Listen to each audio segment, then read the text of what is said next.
안녕하십니까. 자, 통합기본서, NCS 통합기본서에 실력 점검 테스트라는 게 있는데요. 거기에 이제 20문항이 있습니다. 의사소통 능력, 그 다음에 수리 능력, 자원 관리 능력, 그 다음에 문제 해결 능력, 그 4개 영역에 20문항이 있는데, 여러분들 여기 이제 30분에 풀라고 되는데, 실제로는 30분에 풀면 안 되고요. 나중에는, 물론 처음에는 아무래도 익숙하지 않으니까 시간이 좀 걸릴 수 있는데요. 나중에, 열심히 준비해서 익숙해지면 20분에서 한 25분 정도 그 사이에는 해결을 해야 돼요.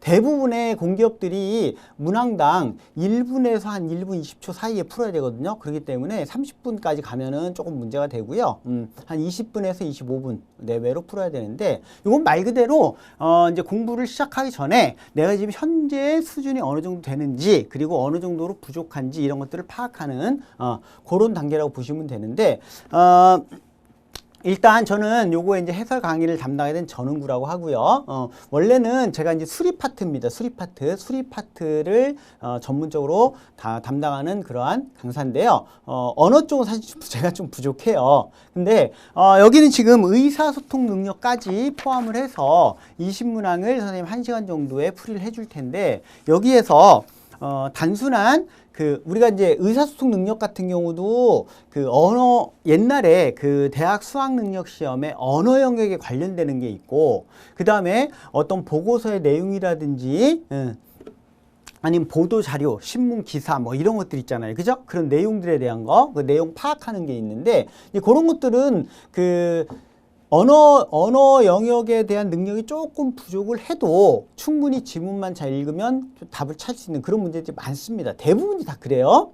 그래서 그런 것도 누구나 할 수 있는 거고, 그 다음에 수리 능력에서는 이제 수학적인 부분, 우리가 응용수리라고 하죠. 응용수리. 쉽게 얘기하면 수학 문제, 그런 게 있고, 그 다음에 자료 해석이 있어요.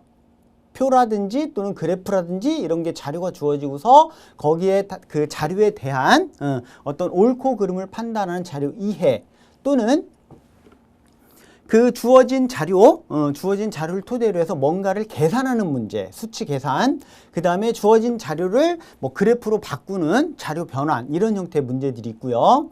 그 다음에 문제 해결 능력 같은 경우는 이제 그게 이제 논리 부분이 있고, 그 논리 부분은 이제 원래 이제 언어를 전문적으로 담당하시는 의사소통 능력 전문가이신 김창진 교수님이 강의를 하시는데, 그 분이 이제 논리 파트까지 같이 하세요. 그러니까 참, 거짓, 어떤 명제라든지, 그 다음에 조건추리라든지 이런 것들, 그런 것들은 저보단 더 전문가니까 훨씬 빨리 풀 수 있어요. 네. 근데 다만 저는 문제 해결 능력 중에서 수리적인, 수학적인 약간의 계산이 필요한 것들, 이런 부분들, 그런 부분에서 어떻게 시간을 절약하는지, 이런 부분들. 그 다음에 이제 자원 관리 능력이 있는데, 자원 관리 능력은 이제 거의 대부분이 약간의 계산이 필요해요. 수학적 계산이. 그래서 자원 관리 능력은 이제 제가 담당을 합니다. 이렇게 이제 구분이 되어 있는데, 이 중에서 자, 20문항을 여기 1시간에 다 제가 전부 다 해결해 드릴 수는 없습니다. 요 20문항을 다 하면 거의 한 2시간 반에서 3시간, 그 정도 잡아야 되거든요. 그래서 여기 있는 문항들을 선생님이 전부 다 이렇게 해설해 주기는 어렵고요. 이 중에서 좀 선별해서, 유형별로 선별해서 그렇게 풀이를 해드리도록 하겠습니다. 다만 의사소통 능력에 무슨 뭐 문단 나누고 이런 것들 있잖아요. 주제 찾고 이런 것들, 그거는 순수한 언어 영역이기 때문에 그거는 선생님 다 제외를 할 거예요. 그거 빼고.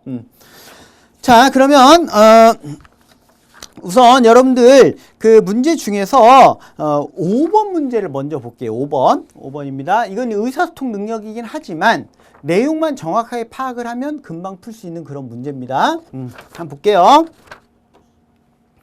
다음은 도시재생 사업에 관한 자료이다. 주어진 자료의 내용과 일치하지 않는 것, 잘못된 거 골라보세요. 그랬어요. 도시재생 민간투자사업에서 도시재생 활성화 계획이란 도시재생 활성화 지역에 대하여 국가, 지자체, 공공기관 및 주민들이 실시하는 다양한 사업들을 연계 통합하여 추진하기 위해 지자체장이 수립하는 실행 계획이다. 도시재생 선도 지역에 부산, 청주, 천안이 선정, 주택도시기금, 민간투자금 등 약 1조 2천억 원을 투입하여 쇠퇴한 도심을 되살리고자 한다. 그리고 나서 세부적으로 자, 청주에 대한 게 있는데요. 청주시 구연초 제주창 도시재생사업 민간사업자 공모 청주시 청원구 내덕동 201-1번지 1원 부지 12,850제곱미터 연면적 54,807.94제곱미터의 구연초 제주창 본관동 건물을 리모델링하여 비즈니스 복합단지를 조성한다. 공예 클러스터 및 민간 임대시설 등. 자, 그 다음에 리츠 청주시 LH 주택도시기금 출자. AMC LH라고 표현한대요. 요거를 설립하여 사업을 시행하고, 그러니까 사업 시행은 리츠에서 하는 거고요. 민간 사업자는 설계 및 시공, 민간 임대시설 운영을 담당한다. 자격 요건 사업 설명에는 장소는 뭐 별로 중요한 건 아닌데 어쨌든 쭉 읽어볼게요. 아, 참고로 여러분들 실전에서야 실제 나중에 시험 볼 때는요, 이거 일일이 다 읽어보면 벌써 5분이에요. 근데 얘기했잖아. 한 문항당 1분에서 1분 20초야. 그쵸? 그러니까 눈으로 아무리 빨리 읽어도 그냥 요거 내용만 읽어봐도 한 2분은 걸려요. 그러니까 실제로 문제 풀 때 실전에서는 이걸 일일이 다 읽고 푸는 게 아니고 밑에 있는 선택지 있죠? 선택지 내용을 보고서 빨리빨리 눈으로 찾아가는 거야. 그 내용을. 다 읽어볼 필요가 없습니다. 이 중에서 필요한 게 있고 필요 없는 게 있거든. 무슨 말인지 알죠? 근데 지금은 이제 해설 강의니까 쭉 읽어보는 거예요. 자, 요건은 HUG 신용평가 등급 BBB 플러스 이상, 그 다음 2017년 시공 능력 순위 200위 이내인 단독 또는 컨소시엄 업체로 공예 클러스터, 전시장, 수장고 포함해서 공예품 등의 판매시설, 공연장 등 공예 클러스터와 민간 임대시설, 판매시설 및 집객시설, 문화체험시설에 대한 거, 요거에 대한 조성 및 운영 계획을 제출해라 그랬고요.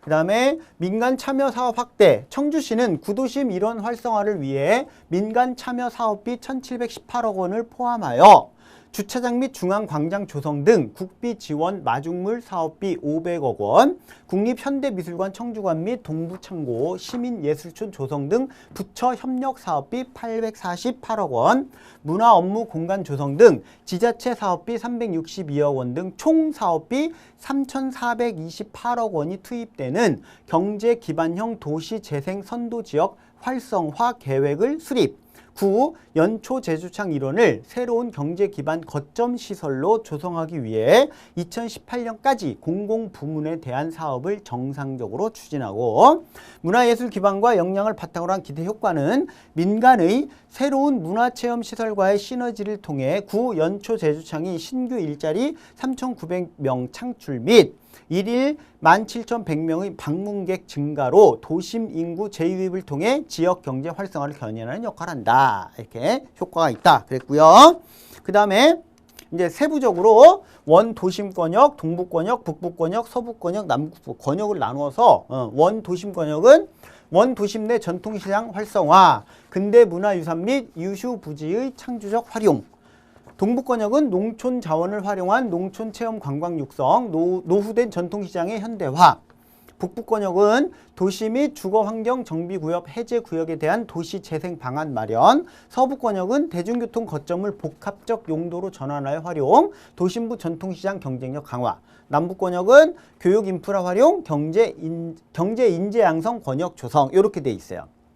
근데 다시 한번 이걸 다 읽어볼 필요는 없습니다. 그러니까 이걸 먼저 보는 거예요. 실전에서는. 얘를 보고 여기에 맞는 내용을 찾는 겁니다. 자, 볼게요. 자, 부산, 청주, 천안이 도시 재생 선도 지역에 포함된다 라고 돼 있어요. 그러면 여기에 대한 부산, 청주, 천안 여기 나오는 내용을 보면 돼요. 여기 있죠? 그죠? 도시 재생 선도 지역에 부산, 청주, 천안이 선정된다. 그치? 돼 있고요. 맞았습니다. 그 다음 두 번째, 청주시는 구, 연초, 제주창 도시재생사업 민간사업자 공모를 하고 있다. 지금까지 쭉 내용이 그 내용이었고요. 그 다음에 구, 연초, 제주창 도시재생사업을 통해 지역경제 활성화를 견인할 수 있을 것이다. 이런 효과를 얻을 수 있다라고 했잖아요. 그죠? 이것도 맞고요. 네 번째, 리츠를 설립하여 사업을 시행하고 청주시는 설계, 시공, 민간 임대시설 운영을 담당하게 된다. 이 리츠 안에는 청주시가 포함이 되는 겁니다. 여기 보면 여기 볼게요. 어디 갔어요? 어디 갔지? 여기 있잖아, 여기. 그죠? 그러니까 리츠 안에, 그러니까 청주시, 그 다음에 LH, 그 다음에 주택도시기금 출자, 그 다음에 AMC, 다시 LH, 요것들이 리츠예요. 쉽게 얘기하면 연합체라고 보면 돼요. 그러니까 여기에서 리츠를 설립해서 사업을 시행하고, 그 다음에 설계 시공, 이거는 누가 해요? 민간 사업자가. 그쵸? 근데 여기는 뭐라고 돼 있어요? 여기 보면, 그죠? 설계 시공 민간 임대시설 운영은 청주시에서 한다. 이거는 민간 사업자가. 틀렸죠? 그치? 그러니까 요게 틀린 거구나. 그러니까 문제는 되게 쉬워요. 굉장히 쉽습니다. 간단히. 그 다음에 국립현대미술관 청주관 및 동부창고 시민예술촌 조성 등 부처 협력 사업에 848억, 이것도 마찬가지로 848억이 투입된다. 여기 있죠, 여기. 그쵸? 여기부터 여기까지 국립현대미술관 청주관 및 동부창고 시민예술촌 조성 등 부처 협력 사업비가 848억 원이다. 나와 있죠. 그치? 이렇게 내용을 미리 다 보는데 걸리는 시간 때문에 그렇지, 실제 문제 자체는 선택지를 보고 빨리빨리만 찾을 수만 있으면 사실은 금방 해결할 수 있는 문제입니다. 오케이? 자, 그 다음에 이번에는 이제 수리 능력이 있는데, 응용 수리 중에서 여기 지금 응용 수리가 3문제가 있는데요. 그 중에 한 문제 한번 볼게요. 자, 7번 문제 볼게요. 7번 문제. 한 업체에서는 A 제품을 생산하여 건품 과정을 거쳐 판매한다. 출고 전 건품 과정에서 불량품이 발생할 경우 한 개당 1,800원의 손해를 보게 되고, 건품 과정을 거쳐 출고 후 판매할 경우 한 개당 1,500원의 이익을 얻게 된다. A 제품을 1,000개 생산하고 건품 과정을 거쳐 판매한 수익금으로 146만 7천원이 발생했을 때, 이때 건품 시 발생한 불량품이 몇 개입니까? 이렇게 물어봤어요. 그럼 요거는 요게 이제 1차 방정식으로 풀 수도 있고요. 연립 방정식으로 풀 수도 있어요. 식을 어떻게 세우느냐에 따라서. 근데 대부분 이제 나 같은 경우야. 사람마다 좀 다르겠지? 이제 나 같은 경우에는 연립 방정식이 편해요. 1차 방정식보다. 그래서 연립 방정식을 세워서 풀이를 하는데, 그러면 연립 방정식으로 풀 때는, 자, 우리가, 자, 여기서 보면은, 완벽하게 완제품, 불량품이 아닌 거, 그러니까 정상 제품이라고 쓸게요. 정상 제품. 요게 몇 개인지, 그쵸? 불량품이 몇 개인지.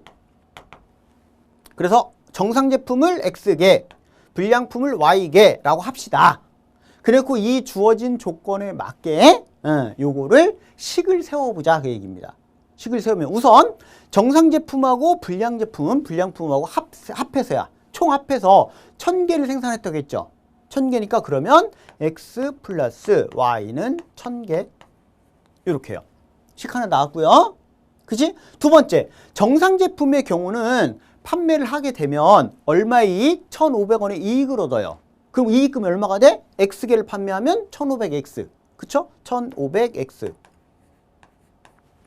불량품은 한 개당 1,800원의 손해를 봐요. 이건 손해니까 마이너스죠. 그치? 마이너스고, 한 개당 1,800원이니까 Y개면 1,800Y.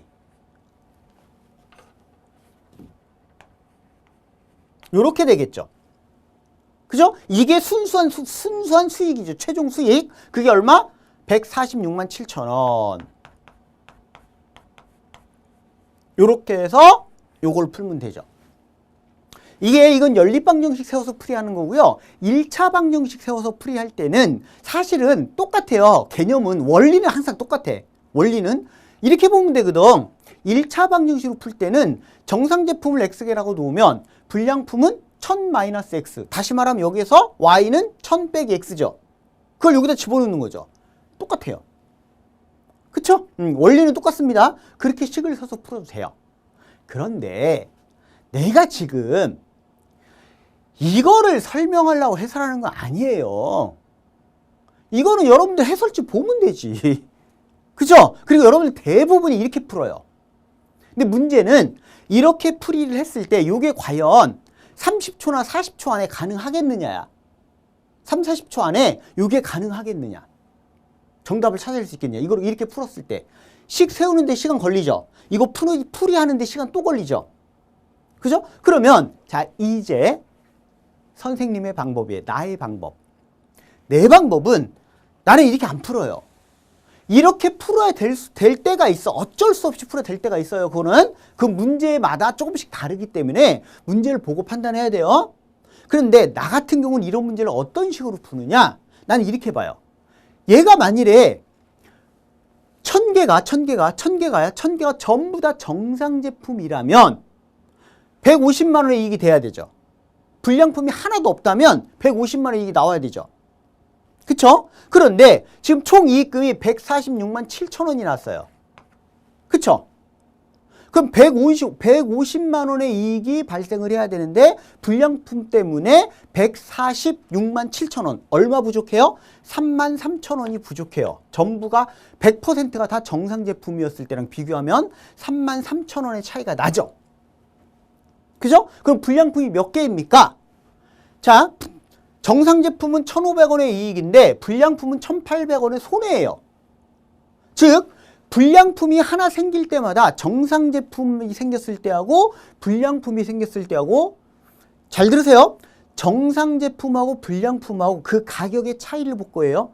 정상 제품은 나한테 1,500원의 이익을 줘요.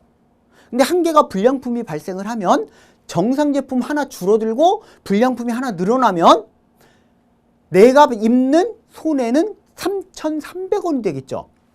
1,500원 이익이었는데 1,800원 손해니까 오히려.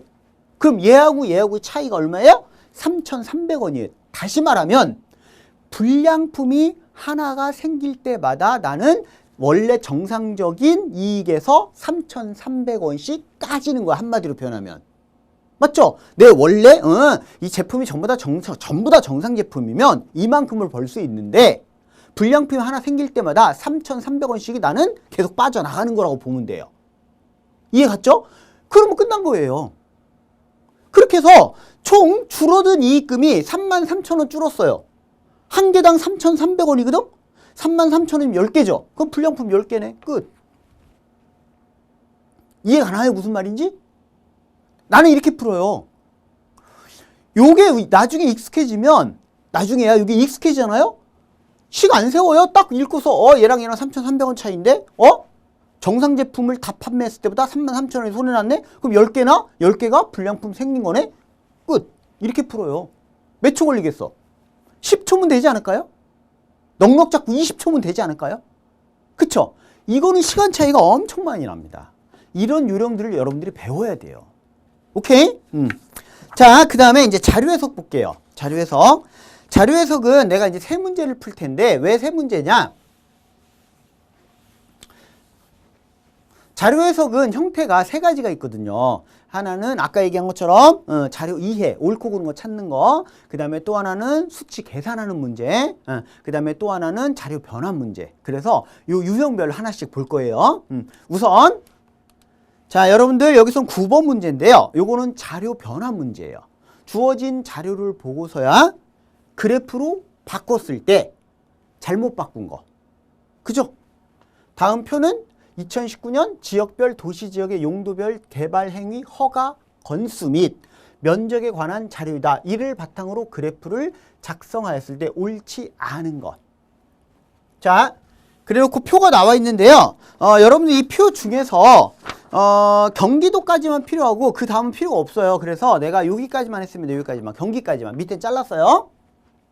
여기는 왜냐하면 여기 보면 볼게요. 여기 봐봐요. 첫 번째 도시지역 용도별 전국 대비 경기도 거죠. 경기도. 그 다음에 두 번째 그래프는 도시지역 용도별 전국 대비 부산이죠. 그 다음에 이거는 서울이죠. 그 다음에 광역시별, 그러니까 부산부터 울산까지. 도시지역 개발행위 허가 면적, 그러니까 부산에서 울산까지만 필요하죠. 즉 경기도 밑으로 강원도부터는 필요 없죠. 그 다음에 얘도 마찬가지예요. 그러니까 이 표가 되게 큰데 되게 커요. 이 표를 한 화면에 다 담으면 여기에서는 이 표를 다 담으면 한 요만하게 나와요. 그럼 잘 안 보여요, 화면으로. 그래서 잘라버렸습니다. 자르고 최대한 키워서 화면을 놨는데, 자, 이렇게 표가 나와 있죠. 근데 여기서 가장 중요한 건 뭐냐면 이 문제 풀이가 중요한 게 아니고요. 여기서 가장 중요한 거예요. 여기 보세요.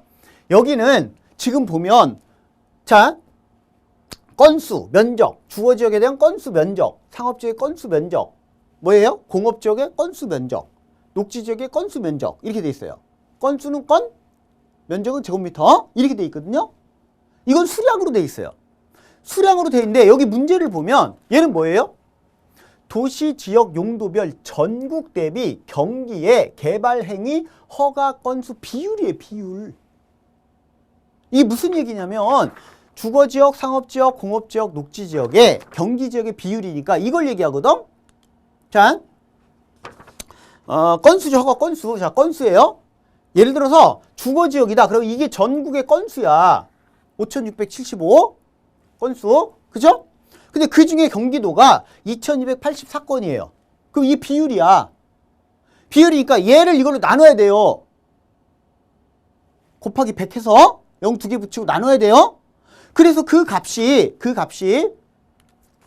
40.2가 되는지 확인해야 돼요.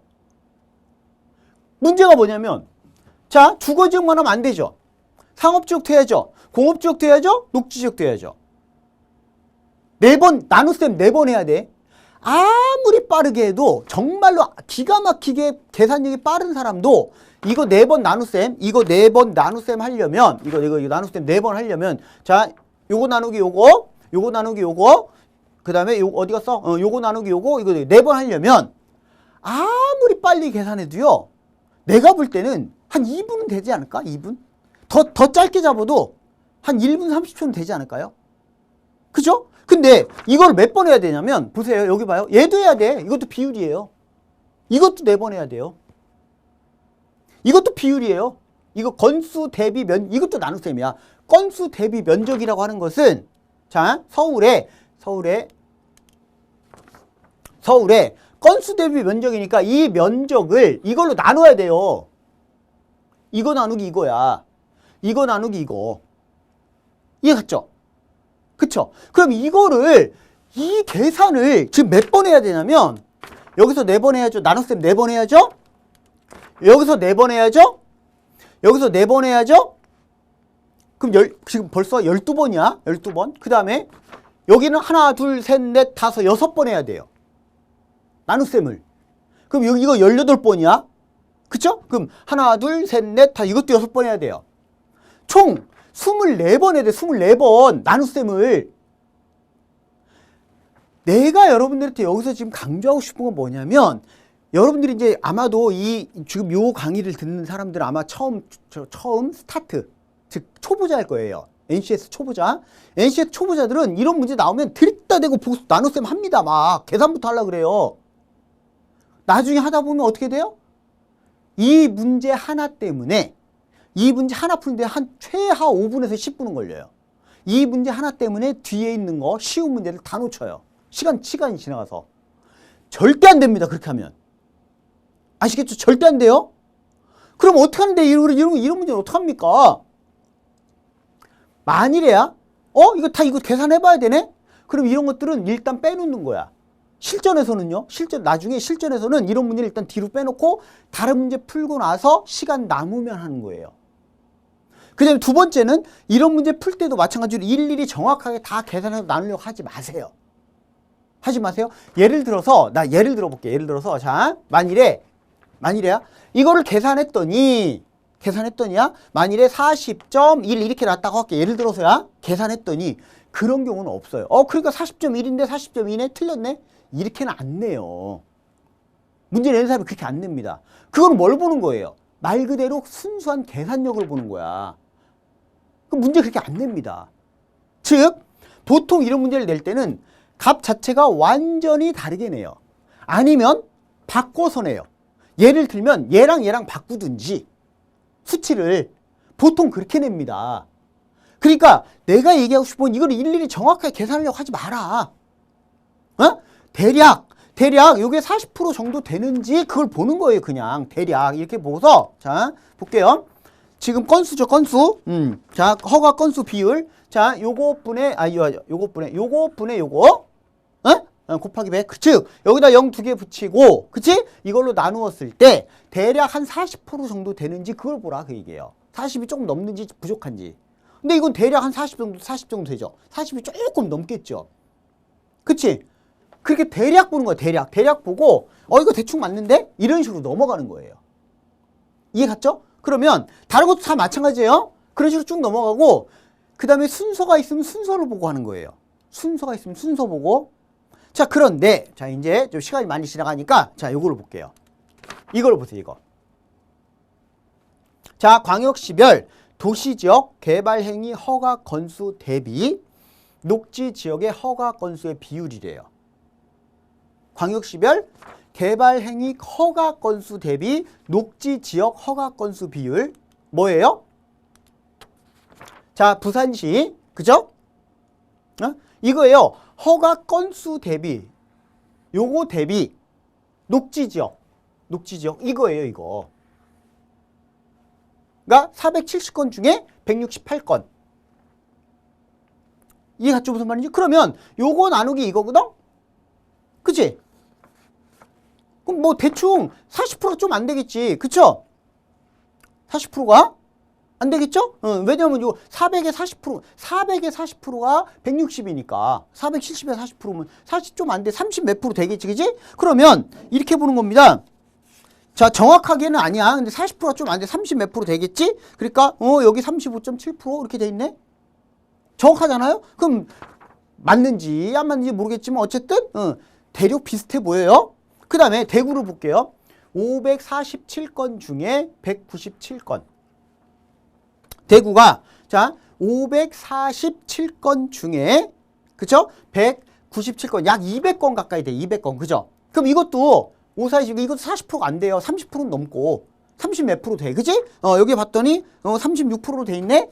그럼 뭐 대충 비슷해 보여. 그 다음에 인천을 볼게요. 708, 526. 이건 어때요? 이거 700으로 잡으면 이건 70%가 훨씬 넘어요. 그죠? 70%가 훨씬 넘습니다. 자, 근데 여기 인천이 뭐라고 돼 있냐? 39.4라고 돼 있어요. 여기 보면 자 그래프 볼게요. 여기 봐요. 인천 39.4라고 돼 있어. 70%가 넘는데. 맞죠? 내가 좀 전에 뭐라 그랬어요? 이런 형태 문제 주로 바꿔놓는 경우가 많다 그랬어. 지역을. 그치? 그러면 광주를 보겠습니다. 광주를 볼게요. 광주 269건 중에 106건이에요. 40%가 안 되죠.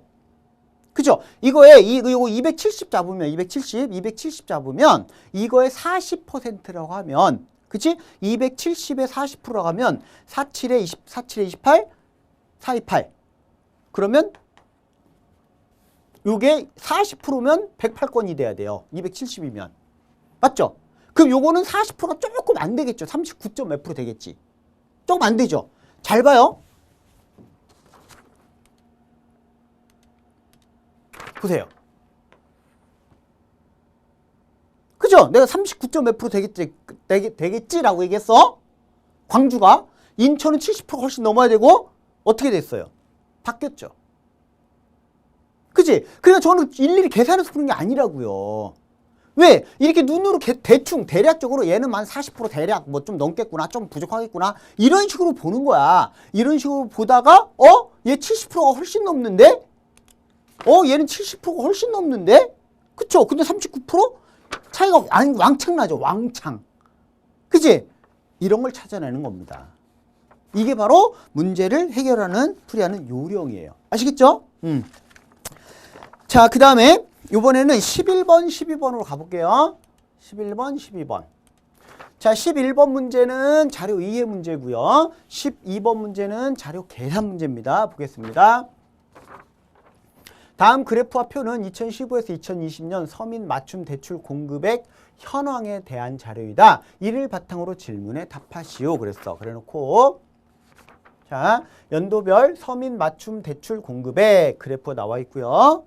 요거는 공급 목표액 및 상반기. 그럼 하반기는 예를 들어 2015년 하반기 공급액은 요거에서 요거 빼면 되죠. 이게 상반기 공급액이고 이게 1년 동안의 총 공급액이니까 됐죠? 물론 단위는 다 어깁니다. 이렇게 돼 있어요. 자, 이래놓고 자 갑니다. 문제 갈게요. 다음 보기에서 주어진 자료에 대한 설명으로 옳은 것의 개수. 이런 게 사실은 제일 짜증나요. 우리가 일반적으로 옳은 것을 모두 고르면 해서 뭐 1번에 기억, 니은, 2번은 기억, 디귿 이런 식으로 나눈 경우 있어. 그지? 그런 경우는 일반적으로 요 4개를 다 볼 필요가 없어. 대부분. 한 3개만 찾으면 그냥 답이 나와요. 일반적으로야. 100%는 아닙니다. 항상. 일반적으로. 그러면 이 중에서 이게 맞았나 틀렸나 확인하는 과정에서야 계산이 복잡한 게 있고 계산이 간단한 게 있고요. 어떤 거는 그냥 눈으로 확인하는 게 있어요. 그치? 근데 옳은 것을 모두 고르면 그렇게 문제가 나오면 계산이 복잡한 건 일단 보류해 놓고 다른 거 먼저 합니다. 그러다 보면 답이 나오는 경우가 많아요. 거의 80% 이상은 복잡한 계산하지 않고 답이 나와요. 그래야지 시간 내 해결이 가능해. 근데 안타깝게도요. 요렇게 내면 복잡하게 나와도 계산 복잡한 것도 다 해봐야 돼요. 방법이 없어요. 옳은 것의 개수니까. 이해가죠? 무슨 말인지? 원래 옛날에 2018년도까지는 불과 3년 전까지만 해도요. 문제 이렇게 된 적이 없어요. 없는데 내가 기억하기로는 2019년도야. 2019년도. 그러니까 2년 전이에요. 2019년도에 한국전력공사 거기에서 문제 이렇게 내기 시작했어요. 그랬더니 이제 딴 데도 이렇게 따라가려고 그래 자꾸. 그만큼 조금 더 시간이 필요해졌다 그 얘기입니다. 자 볼게요. 공급액이 공급 목표액을 초과한 해 초과한 달성액의 합은 그랬어요. 계산해야죠. 그치? 11,000, 억원 이게 다 단일 억이니까 이제 억 똑같이 통일됐어요. 통일됐으니까 그냥 11,000 이것만 보면 돼. 자 무슨 얘기냐? 공급액이 공급 목표액을 초과한 해. 볼까요? 이게 공급액이고 이게 목표액인데 얘가 얘보다 큰 거. 초과한 거니까요. 그럼 이건 작죠? 안 되고요. 이것도 작죠? 안 되고요. 29 이것도 작죠? 안 되고요. 36 요거 2018년 그 다음에 2019년 37 요것도 초과했죠? 요 목표액 공급액 초과했죠? 요 3년 세개 연도에 초과 달성액의 합이에요. 즉 초과 달성액의 합이니까 요거 빼기 요거 빼기 요거 빼기 요거 이거의 합이에요. 그 합이 11,000 이상이다 그 얘기입니다. 그럼 처음에는 그냥 우선 정확하게 계산하려고 하지 뭐 대충만 봐. 대충 그냥 요거 앞에 두 자리만 딱 여기 세 자리까지만 볼까? 세 자리까지만 볼게요. 여기서 요거 딱 빼면 요거는 오케이. 자 3,600 초과했네. 뒤는 아직 안 봤어요. 그럼 요거는 앞에 세 자리만 보면 요거는 4,500 정도 초과했네. 맞죠? 그 다음 요거 앞에 세 자리만 보면 요거는 34,000 2,700? 2,700? 이 정도 되겠네. 그죠? 앞에 세 자리만 봤을 때야. 요거 빼기 요거 하면 요까지 했죠. 일단 요거를 더했을 때 11,000보다 무조건 큰 거잖아. 그죠? 뒤는 계산 안 했으니까. 근데 요거를 계산해보고 11,000이 안 되면 이제 그땐 뒤부터 확인해야 돼요. 뒤까지. 아시겠어요? 뒤까지 확인해야 됩니다. 그러면 일단 요거 앞에 세 자리만 본 거예요. 세 자리만 딱 보면 물론 요 뒤에 있는 요 수치 있잖아요. 뒤에 있는 수치. 이게 어떤 게 더 큰지도 봐야 돼. 여기는 뒤에 있는 요 수치가 요 수치 있죠? 얘가 다 커요. 얘가 공급액이 더 커요. 그죠? 크니까 넉넉 잡고야. 여유 있게 넉넉 잡고야. 앞에 세 자리만 본 겁니다. 근데 요걸 더했더니 11,000이 안 돼요. 안 되죠? 요거는 보세요. 빵빵 5, 6, 7이니까 9네 9. 8이구나 8. 맞죠? 8. 그죠? 그 다음에 1800 이렇게 되겠다. 1로 갔으니까 1800이죠. 11,000이 되려면 200이 돼야 되지. 즉 요거 나머지 합이 200이 돼야 되거든? 200이 안 되죠. 될 수가 없죠. 왜? 요거는 여기 10이니까 여기서 빼면 7. 요거는 63이 10이니까 53. 요거는 94. 80. 요거 빼면 84. 200이 될 수가 없어요. 안 되죠? 안 되니까 11,000이 안 됩니다. 안 돼요. 따라서 얘는 틀렸구나. 이렇게 해요. 그지? 정확한 값을 계산할 필요는 없는데 어쨌든 자, 요거는 틀렸다는 걸 찾아낼 수는 있어요. 니은 조사 기간에 서민 맞춤 대출 공급 목표액과 공급액은 모두 이런 거. 이거 그냥 눈으로 보면 되거든. 맞죠? 즉, 이 값도 그렇고 이 값도 매년 꾸준히 증가한다 그 얘기잖아요. 근데 이거 눈으로 그냥 보면 되잖아. 여기서 감소했잖아. 여기서. 감소했죠? 그럼 틀렸죠. 틀렸습니다. 자, 이거 틀렸고요. 디귿은 2016에서 2019년 중 공급액이 전년 대비 가장 많이 증가한 해는 2017년이다. 여러분들 이런 것도 마찬가지입니다. 이거를 일일이 공급액이 가장 크게 증가한 해, 이걸 일일이 빼서 계산하지 마요. 일단 뭘 먼저 보냐면 이 막대 그래프의 높이하고 이 막대 그래프 이 높이 차를 보는 거야. 이 높이 차. 높이 차가 가장 큰 놈이 가장 많이 증가한 거죠. 일단 얘는 감소했으니까 볼 필요도 없고. 이해 갔죠? 근데 만일에 이런 경우 있어. 내 높이 차를 쭉 봤더니 이게 높이 차를 쭉 봤더니 여기하고 여기 높이 차. 얘랑 만일에 비슷하네. 그죠? 그럼 둘 중에 하나가 가장 크겠지, 그지? 비슷하면 그것만 비교하면 돼요. 비슷한 것만. 이렇게 높이 차이가 이게 차이가 크잖아. 이거는 볼 필요 없어요. 일일이 계산하지 말라 그랬어? 그러면 나는 2017년하고 2018년 두 개만 비교하네. 두 개만.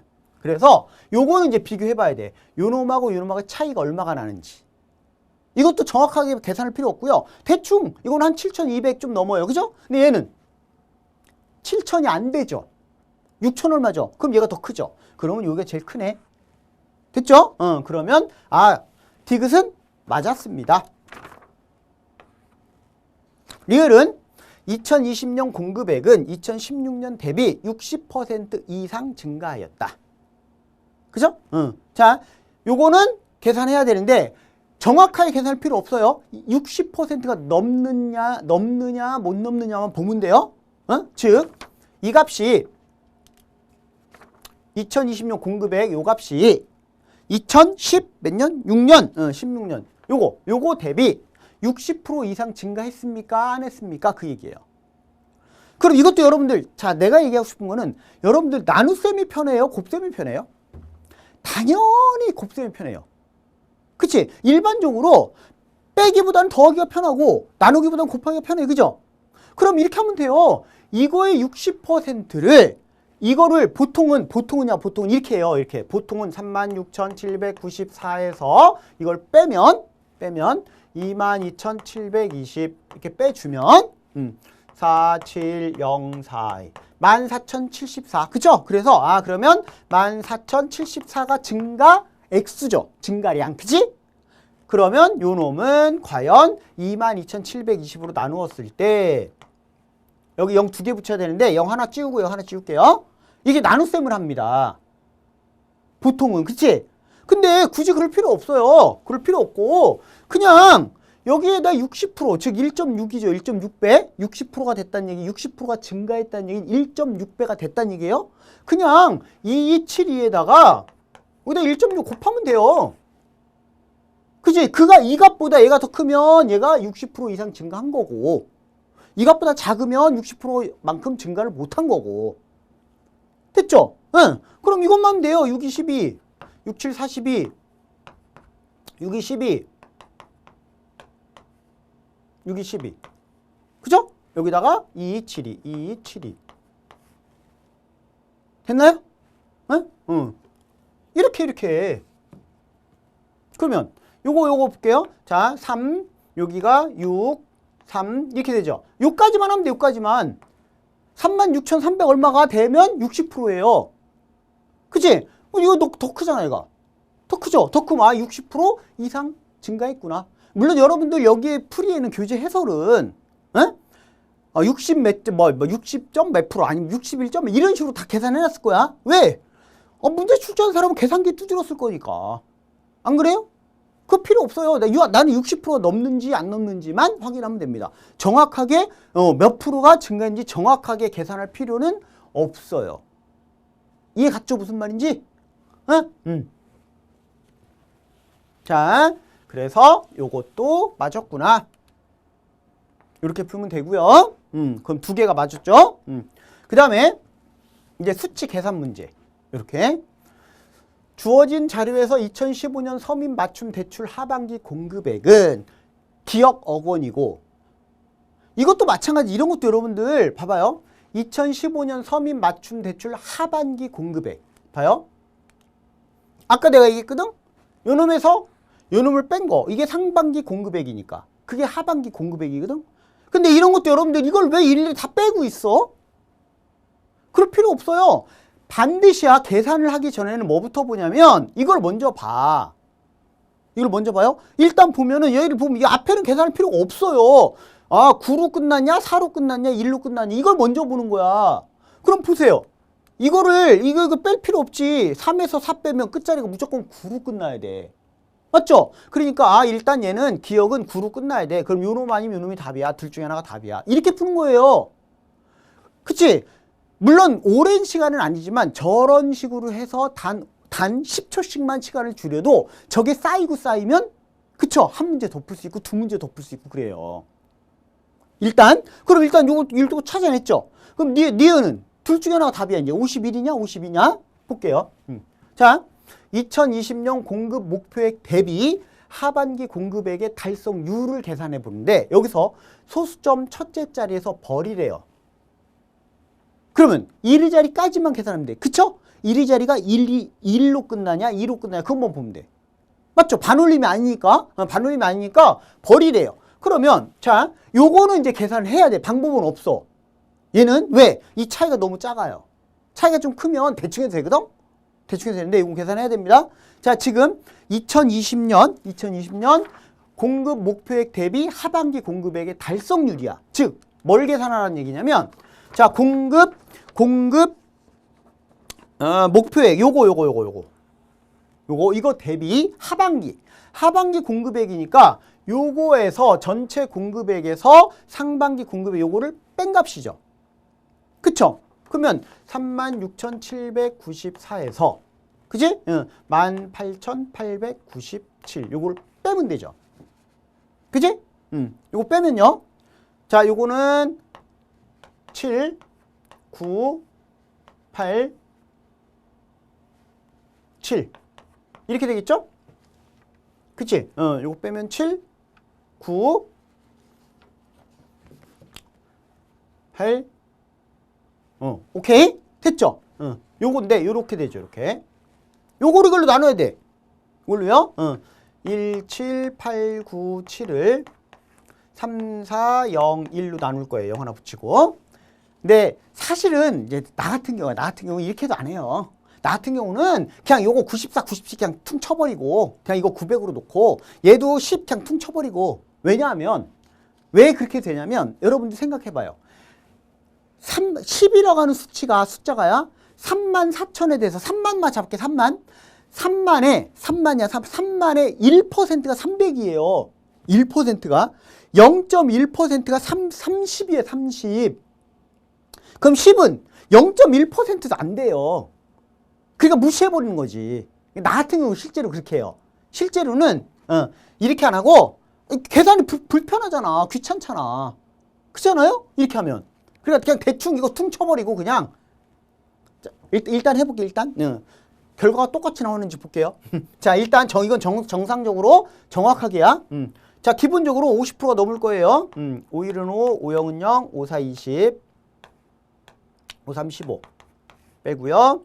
8, 9, 2, 0 2가 되죠. 3은 안 되죠. 52점 얼마 나와. 그지? 그런데 나 같은 경우는요. 어차피 3만이 넘으면 10은 0.01%도 안 돼.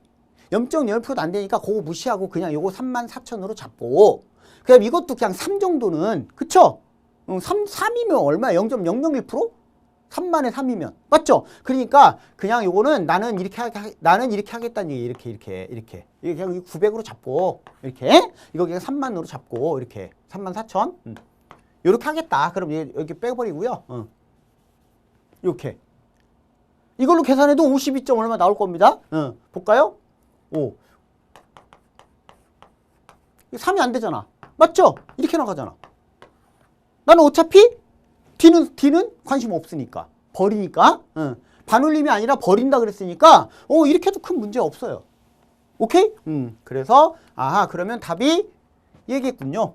이렇게 풀면 된다 그 얘기입니다. 이게 바로 자료 해석이에요. 오케이? 자, 그 다음에 이번에는 문제 해결 능력이야. 문제 해결 능력. 문제 해결 능력 중에서 단순 논리 문제는 빼겠습니다. 단순한 건 빼고요. 자, 요령으로 풀이하는 하는 걸 잠깐 볼 거예요. 요령. 자, 14번 문제입니다. 14번. 김 씨는 여러 가지 만성 질환으로 인하여 많은 약을 복용한다. 김 씨가 약을 복용하는 조건이 다음과 같을 때 옳지 않은 걸 골라봐라 그랬어요. 조건을 봤더니 김 씨가 복용하는 약은 A에서 E이고 복용 정보는 다음과 같다. 이렇게 돼 있대요. 이제 조건을 잘 봐야 되는데, 자, 약은 매일 아침 식사, 점심 식사, 저녁 식사, 식전, 식후로 총 6회 복용할 수 있다. 1회당 최대 2개의 약을 복용할 수 있다. 함께 복용할 수 없는 약은 같은 식사 시점 전후에 복용할 수 없다. 해놓고 예를 들어놨습니다. 요 예를 잘 봐야 돼. 그럼 답이 그냥 나와요. 그냥 예를 봤더니 A, B, C, D, E 약을 아침에 복용한다고 할 때 B약이 1순위이므로 B약을 아침 식후에, 여기 보면 B약은 식후에 복용하는 거죠. 그러니까 얘가 1순위죠. 그러니까 얘는 아침 식후에 복용하고, 그 얘기입니다. 그리고 2순위인 C약과 3순위인 A약은 둘 다 B약과 함께 복용할 수 없으므로 아침 식전 또는 식후에, 얘 이 약을 먹을 때에는, 그쵸? 얘는 A하고 C는 같이 먹을 수가 없대요. 식전이든 식후든 동시간대에 같은 아침이면 얘 아침 식후에 먹을 때 아침 식전에 얘 먹으면 안 돼요. 아침 식후에 얘도 먹으면 안 돼요. 같이 못 먹는다는 얘기예요. 순위는 얘가 2순위, 얘가 3순위지만, 그런데 예를 들어 D 같은 경우는 여기는 함께 복용할 수 없는 약이 없어요. 지금 아무거랑 다 같이 먹어도 돼요. 그럼 얘는 같이 먹어도 된다는 얘기입니다. 순위는 5순위지만. E도 마찬가지예요. 이 약은 A하고만 같이 안 먹으면 돼요. B랑 같이 먹을 수 있잖아. 맞죠? 그러니까 D나 E는 D를 식전에 먹고 E는 식후에 먹고 같이 얘를 아침 식후에 먹으면 아침 식전에 얘 먹고 아침 식후에 얘 먹으면 돼요. 이해 갑니까? 무슨 말인지? 그 얘기예요. 요 내용이. 봐요. 4순위인 E약은 B약과 함께 복용할 수 있으므로 아침 식후에 복용하고, 5순위인 D약은 식전이고 B약과 함께 복용할 수 있으므로 아침 식전에 복용한다. 가능하다는 얘기죠.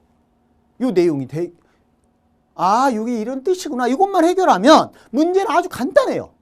아주 간단합니다. 자, 약을 가장 처음 먹는 시점은 아침 식사 식전 또는 식후이며 최대한 빠른 일정으로 모든 약을 횟수에 맞게 복용하도록 한다.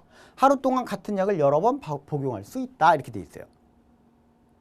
그 원래는 여러분들 이런 문제 풀 때야 원래풀입니다. 원래풀인데 이렇게 풀어요. 보세요. 여기다 표시할게요. 1일차, 2일차, 3일차, 아침, 점심, 저녁이라고 할게요. 자, 지금 요 표를 보고서예요. 자, 아침 식사 전후, 점심 식사 전후, 저녁 식사 전후, 이렇게 나눠볼게요. 전후야. 우선 1순위로 복용을 해야 되는 게 우선순위가 B가 되니까 일단 B를 복용해서 4회예요. 식후 4회. 그치? 그럼 얘는 첫째 날 아침, 점심, 저녁, 그 다음날 아침까지 식후에 이렇게 먹으면 되죠. 4번 먹죠. 그치? 그 다음에 A하고 C는 여기는 같이 못 먹으니까, 그 다음에 E하고 D는 같이 먹을 수 있잖아, B하고. 맞죠? 그러면, 자, D를 아침 식전에 먹고, 점심 식전에 또 같이 먹고, 저녁 식전에 같이 먹고. 맞아요? 그 다음에 E는요, 식후에 먹을 수 있는데, 얘는 B하고 같이 먹어도 돼요. 그치? 그럼 여기 B, E, 이렇게 먹으면 돼요. 몇 번? 4번.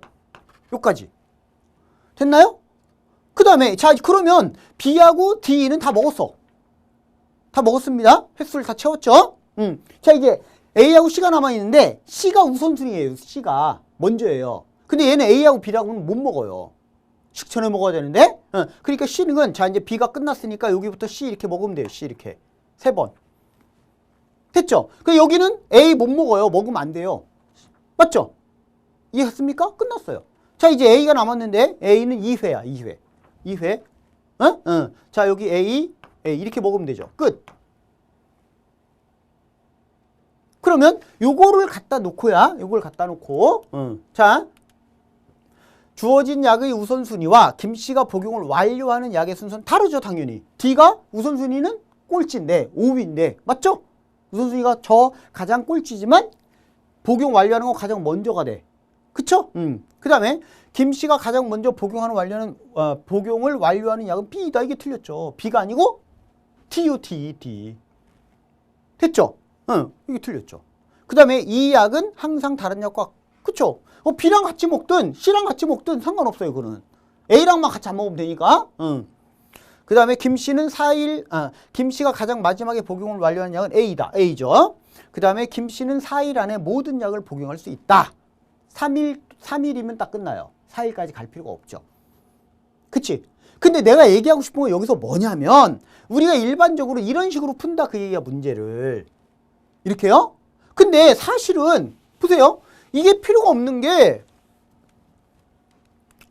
여기 일단 얘가 우선순위거든? 얘 4회를 복용을 해야 돼. 1순위니까. 근데 얘랑 같이 먹을 수 있는 게 요 2개 빼고 요 놈이야. 같이 먹을 수 있어. 근데 얘는 3회면 돼. 그럼 당연히 얘보다 한 번 먼저, 식사 기준에서 한 번 먼저 복용을 완료하게 되잖아요. 맞죠? 그러니까 다른 내용 필요 없이, 이거 뭐 일일이 다 따질 필요 없이 얘는 무조건 틀린 거지. 얘는 무조건. 맞습니까? 이해 갔어요? 무슨 말인지? 그럼 다른 내용은 볼 필요 없어. 실전에서는 요렇게 푼다, 그 얘기입니다. 실전에서는. 자, 그 다음에 이번에는 자원관리 능력 문제 볼게요. 자원관리 능력. 자, 17번 문제를 볼 거예요. 17번. 자, 이제 최단거리 문제거든요. 최단거리인데, 길동이는 다음 그림의 출발 지점에서 출발하여 각 댐 간의 거리를 바탕으로 가장 짧은 경로를 통해 F댐까지 가고자 한다. 지도에 표시된 경로로만 이동해야 할 경우 길동이가 F댐까지 이동할 거리를 계산해 보래요. 단 모든 댐을 거쳐갈 필요는 없다 그랬습니다. 자, 그래놓고 이렇게 돼 있거든요. 여기서 여기 갈 때 최단거리 구하라는 얘기야. 그쵸? 이게 사실은 그림상으로는 말도 안 돼요. 그림상으로는 말도 안 됩니다. 이게 무슨 얘기냐면, 예를 들어서 여기 보면 각 댐 간의 이 거리가 이렇게 나와 있어. 이렇게 나와 있죠? 이렇게 나와 있는데, 자, 이 거리를 여기다 옮겨놓고 할게요. 옮겨놓고 할게. 그게 편하니까 여기다 옮겨놓고 하겠습니다. 출발해서 A 댐까지가 이게 50, 이게 100, C가 90, A에서 B가 30, A에서 E가 110, 이게 110, 그 다음에 B에서 C가 70, 이게 70이고요. B에서 D가 30, 이게 30, B에서 E가 100, 그 다음에 C에서 CE가 70, 이게 70, CF가 120, 이렇게 돼 있고요. 그 다음 DE는 40, EF는 20, 이렇게 돼 있어요. 거리가. 근데 그림상으로 말도 안 되죠, 여러분들. 그렇잖아요. 요게 120인데 어떻게 이게 합한 게 120이 안 돼? 말이 안 되죠. 그지? 이건가 봐. 여기는 막 완전히 막 산 고갯길을 막 빙빙빙 돌아 그렇게 가는 모양이지? 어쨌든 그림상으로는 말이 안 되지만, 자, 이렇게 돼 있습니다. 자, 여기서 내가 하고 싶은 얘기는 뭐냐면, 여러분들 출발 지점부터 F댐까지 가는데 최단 경로야. 거리만 따지면 돼. 근데 일반적으로 이런 문제를 풀 때 여러분들 어떻게 풀어요? 이 막 그 수많은 경우의 수를 다 해가지고 이렇게 갔다가 이렇게 갔다 이렇게 하는 거 몇 킬로, 그 다음에 이렇게 가면 몇 킬로, 이렇게 가면 몇 킬로, 언제 다 따지고 있어요? 그렇잖아요? 그쵸? 그러니까 이런 걸 따지는 요령을 지금부터 배워야 돼요. 중요한 건 뭐냐면, 일단 보세요. 일단은 내가 만일에 출발해서 B댐으로 가는데, 이렇게 하는데 다이렉트로 가면 100km예요. 근데 여길 거쳐서 A를 거쳐서 B로 가면 더 짧아지죠. 그럼 이 길은 의미가 없지. 이해 갑니까? 무슨 말이? 즉 여기는 길이 없다라고 보는 거야. 아예 여기는 아예 길이 없다 이렇게 보는 거예요. 이렇게 이해 갔습니까? 무슨 말인지? 길이 없다라고 보는 거야. 그 다음에 또 볼게요. 여기서도 봐. C에서 F로 가는 거 이거 봐. 이게 120이야. 근데 요렇게 가면 더 짧아. 90이야. 맞죠? 그럼 이 길도 없다라고 보는 거야. 여기는 길 자체가 아예 없습니다. 이렇게 보는 거야. 내가 이 얘기를 왜 하냐면 여러분들 자 처음에야 이게 제 일감은 뭐냐면 여러분들도 아마 문제 풀 때 시간이 많이 걸렸을 거예요. 왜 시간이 많이 걸리냐면 제 일감은 이렇게 가는 건데? 맞죠? 그럼 90, 120, 210이네? 근데 여기 보면 여기 홀라당 있어요. 선택지에. 그럼 찍고 넘어가. 그럼 딱 틀리는 거야. 맞죠? 그러니까 이거를 이제 더 짧은 거를 따지기 위해서 막 이리저리 따지다 보면 시간 엄청 가요.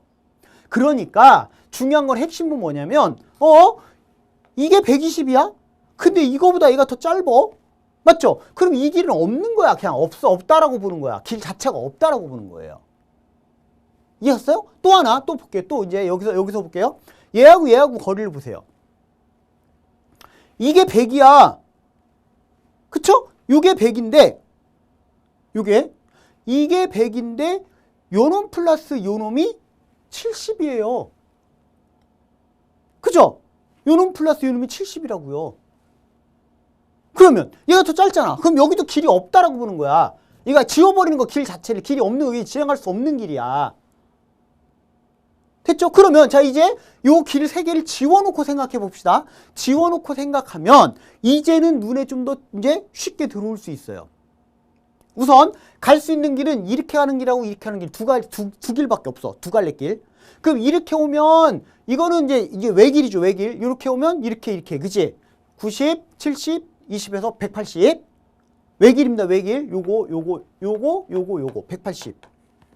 그럼 180보다 이쪽으로 왔을 때 더 짧아질 수 있습니까만 보는데 또 잘 보세요. 잘 보면 요놈 플러스 요놈 80이죠. 얘는 90이죠. 근데 여기부터 여기까지는 똑같아. 30, 40이 70이니까. 이거랑 똑같잖아. 맞죠? 그럼 이게 더 짧다는 얘기야. 이게. 요게 더 짧다는 얘기야. 요게. 왜? 요놈 플러스 요놈이 얘보다 짧으니까. 이거는 똑같고 30, 40이 70이잖아? 이거 70이잖아? 똑같잖아. 그럼 20이잖아. 맞죠? 그럼 이게 더 짧아. 이게. 끝. 됐나요?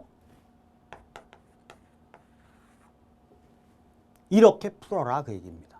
됐죠? 그러면 172번이 답이구나. 이렇게 풀 수 있다 그 얘기입니다. 오케이? 이게 요령이 중요한 거예요. 자, 그 다음에 이제 요번에는 이제 주의할 문제를 하나 볼 거예요. 주의할 문제인데 어려운 건 아닌데 주의할 거. 자, 19번, 20번 마지막 문제입니다. 다음은 P팀의 직원별 12월 부재 사항과 펜션별 세부 사항이다. 이를 바탕으로 질문에 답하시오. 단 성탄절은 25일이다. 그래놓고 여기 보면 자, P팀의 직원별 12월 부재 사항 이렇게 돼 있습니다. 돼 있고요. 어차피 보고 풀어야 되니까 외울 필요는 없고요. 그냥 펜션별 세부 사항에서 이렇게 돼 있어요. 이것도 미리 볼 필요는 없어요. 자, 문제를 가겠습니다. 19번 12월 중 부재자가 가장 적은 날짜를 골라 1박 2일 워크숍을 진행하고자 한다. 다음 조건을 고려하여 날짜를 선정할 때 가장 최적인 날짜를 골라라 그랬어요. 조건을 봤더니 워크숍은 월요일에서 금요일 중 1박 2일로 진행한다. 성탄절이 포함된 주는 성수기 요금이 적용되어 워크숍 진행을 하지 않는다 그랬어요. 그럼 다시 말하면 얘는 일단 제거예요. 성탄절 25일이니까. 맞죠? 일단 제거. 최대한 많은 인원이 참석할 수 있는 날에 진행한다. 모든 인원이 참석할 수 있는 날이 없다면 직급이 높은 사람을 최대한 참여시킨다. 근데 여러분들 이 풀이를 보면 이렇게 달력을 만들어라. 이렇게 달력을. 맞죠? 달력을 막 만들어가지고요. 이렇게 달력 만들어가지고 요 내용을 보고서 여기다 적어 놓습니다. 맞죠? 막 20일, 예를 들어서, 지금, 1일이 무슨 요일이야? 1일이 일요일이네, 일요일? 1, 이렇게 할게요. 1, 월, 이렇게, 이런 식으로 쭉 돼 있어요. 여기가 1일, 8일, 10, 이런 식으로 쭉 돼 있겠지. 날짜야, 날짜. 쭉 해놨을 거예요. 그래 놓고, 이걸 여기다가 유부장 출장. 그쵸? 23일 출장. 그 다음에 박 차장 연차, 6일날 연차. 이런 식으로 해놨어요. 어느 세월에? 어느 세월에? 아, 표 만드는데 내가 볼 때는 5분 걸릴 것 같아. 표 만드는데. 맞죠? 그지? 저렇게 풀면 가장 정확하긴 해요. 실수를 그만큼 줄일 수는 있어요. 가장 정확하긴 하지만 이거는 좋은 방법은 아니에요. 시간을 너무 많이 소비해. 시간이 부족합니다. 이렇게 그렇게 풀려고 하지 마세요. 그렇게 풀지 말고 이렇게 보는 거야. 자, 기본적으로야. 기본적으로. 자, 2일이 월요일이니까 1일이 일요일이란 거. 에? 이거는 여러분들, 자, 이거는 필요해요. 이거는.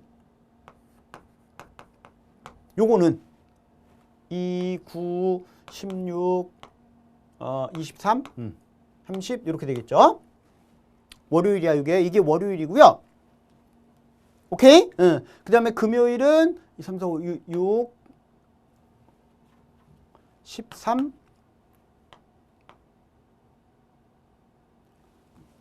20, 맞죠? 20, 그 다음에 27, 요렇게요. 요 사이 있는 날짜는 이제 평일이고, 나머지 주말이고, 어차피 주말에는 못 가는 거니까, 토요일, 일요일은 못 가는 거니까, 요렇게. 요거는 필요해요. 이거 나놓고, 그 다음에 뭐냐면, 이제 풀이 요령입니다. 달력 필요 없고, 보세요. 어차피 이 중에서 답이 있다는 거 아니야. 맞죠? 이 중에서 있는 거잖아, 이 중에서. 그죠? 그럼 요 날부터 따져봐요. 자, 3, 4일, 3일, 4일. 자, 누가 걸리는지 볼게요. 자, 3, 4일은 누가 걸리나 볼게요. 자, 요거는 내가 지금 왔다 갔다 해야 되니까 불편하니까 볼게요. 4일날 정대리가 걸려요. 정대리 걸려요? 그치? 쭉 눈으로 봐. 3, 4일 걸리는 사람. 정대리 하나 걸려요. 한 명. 그 다음에가 11, 12야. 11일이 걸려요. 하사원이 걸려요. 맞죠? 하사원이 걸리고요. 그 다음에 18, 19일에 인턴이 걸려요. 맞죠? 3, 4일은 얘 걸리고요. 그 다음에 11, 11일은 얘가 걸리고요. 얘가 걸려요. 맞죠? 그 다음에 마지막이 30, 31일. 30, 31일은 얘가 걸려요. 얘가 걸리죠. 즉, 전원이 다 참석할 수는 없다는 얘기죠. 그치? 여기에 나와 있는 선택지 나와 있는 날짜 중에 전원이 안 걸린 사람은 없어요. 즉 한 명씩은 다 걸려. 그러면 여기서 조건이 뭐라 그랬어? 모든 인원이 참석할 수 있는 날이 없다면 직급이 높은 사람을 최대한 참여시킨다 그랬어요. 일단 4번은 아까 얘기한 것처럼 요거 일단 먼저 적어있어. 성탄절이 껴들어간 주니까. 그럼 이 중에서 답인데, 그쵸? 누가 걸리냐를 봤더니 그 중에 직급이 높은 사람을 최대한 참여시킨다 그랬으니까 그 말은 직급이 낮은 사람이 빠지는 날짜를 선택해야죠. 그게 누구예요? 인턴 사원. 맞습니까? 19일. 즉, 요 날을 선택하면 됩니다. 끝. 됐나요? 됐고요. 자, 마지막 20번 또 볼게요. 20번은 해외 출장 예정이었던 부사장의 일정이 변경되어 12월 8일에서 28일까지 한국에 머무르며 P팀의 워크숍에 참석한다고 한다. 다음 조건을 고려하여 펜션을 이용하고자 할 때 총 펜션 비용을 계산해 보세요. 그래 놓고요. 자, 워크숍은 월요일 금요일 중 1박 2일로 진행한다. 성탄절에는 워크숍을 진행하지 않는다. 성탄절이 포함된 주는 성수기 요금이 적용된다. 기본 인원을 초과하는 인원이 참석할 경우 초과 인원 한 사람당 1만 원의 추가 비용이 발생한다. 최대 인원을 초과하는 인원은 해당 펜션에 입실할 수 없다. 최대한 많은 인원이 참석할 수 있는 날에 진행한다. 모든 인원이 참석할 수 있는 날이 없다면 직급이 높은 사람을 최대한 참여시킨다. 부사장은 혼자 쓸 수 있는 펜션을 따로 예약하고 나머지 인원은 하나의 펜션을 이용한다. 함께. 부사장이 이용하는 펜션은 가능한 최소 비용.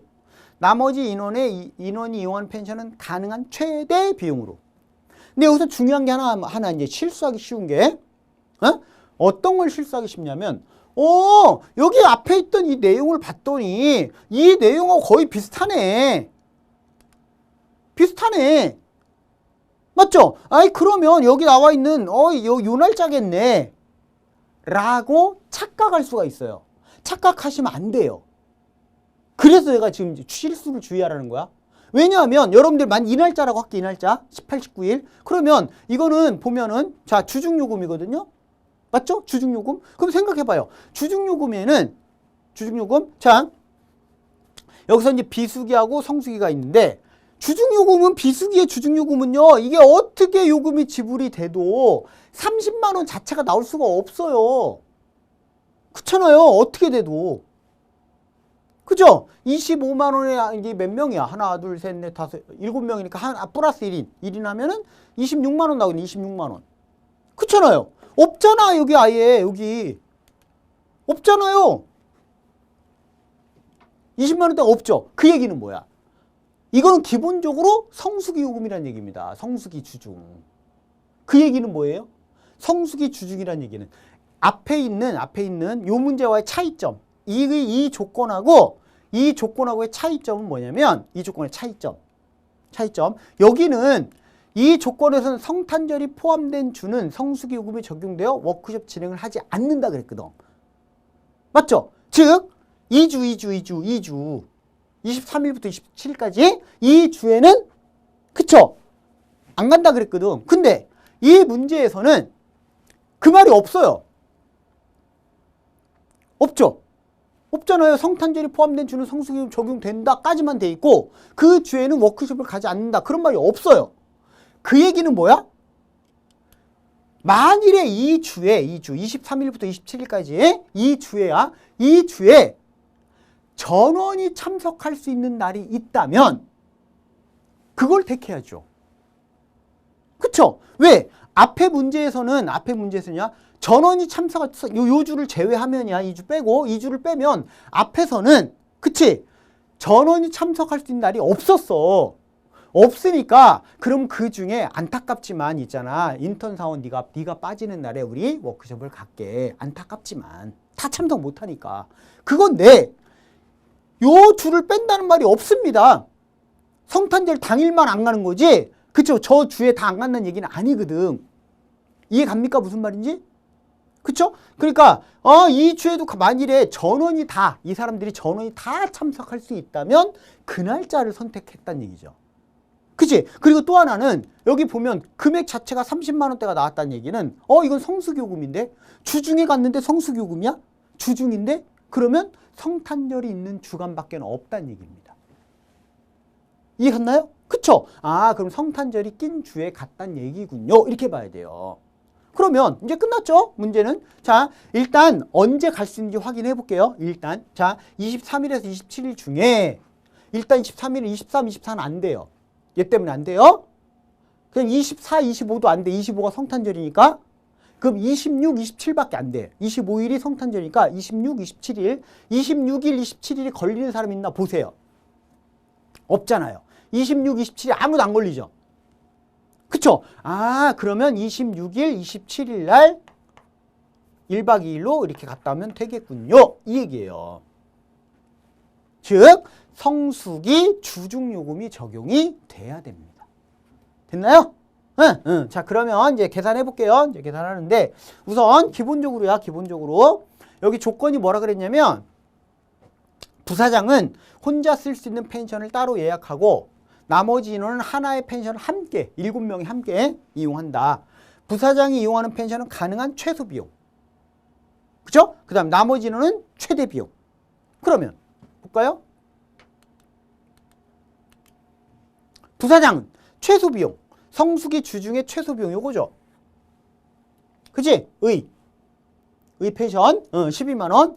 그 다음에 나머지는 하나의 펜션을 이용한다 그랬어요. 하나. 근데 7명이에요. 7명. 근데 최대 비용. 가장 비싼 곳. 여기죠. 20만 원. 이거 제일 비싸요. 근데 기본 인원이 6명이에요. 그치? 최대 인원 10명이에요. 그럼 추가 1명 추가하는 거니까 추가 요금 10,000원만 내면 되죠. 여기 추가 요금 10,000원. 어디 갔어? 추가 요금 10,000원 어딘가 있는데? 여기 있죠. 그죠? 기본 인원을 초과하는 인원이 참석할 경우 초과 인원 한 사람당 10,000원의 추가 비용이 발생합니다. 그러면 결국에는 12만 원, 이거 20만 원인데 여기에 추가 1만 원, 한 명 추가니까 그래서 21만 원짜리에 가면 된다 그 얘기예요. 됐죠? 그래서 합하면 33만 원이구나. 이렇게 풀어야 된다 그 얘기입니다. 여기서 주의할 거는 이제 답은 나왔어요. 주의할 거는 뭐라고요? 앞에 있는 문제하고 연결시켜서 그럼 18, 19일 날 가면 되는데 왜 답이 안 나오지? 이렇게 풀지 마라 그 얘기입니다. 그 조건 있죠? 주어진 조건의 차이점을 명확하게 잘 구분할 줄 알아야 된다. 오케이? 응. 자, 이렇게 해서 이제 사실은 여러분들이 지금 1시간이 조금 지났는데요. 1시간 한 10분 됐는데 이 짧은 시간에 선생님이 가지고 있는 어떤 요령, 노하우 모든 걸 다 전달해 드릴 수는 없고 문제별로 가장 핵심적인 부분들 이런 문제 풀 때는 이런 걸 조심해야 되고 어떤 식으로 풀어야지 빨리 풀 수 있고 이런 것들을 잘 새겨 듣고요. 여러분들이 공부하는데 공부를 시작하는데 도움이 되길 바라면서 일단 해설 강의를 마치도록 하겠습니다. 저는 지금까지 전은구였습니다.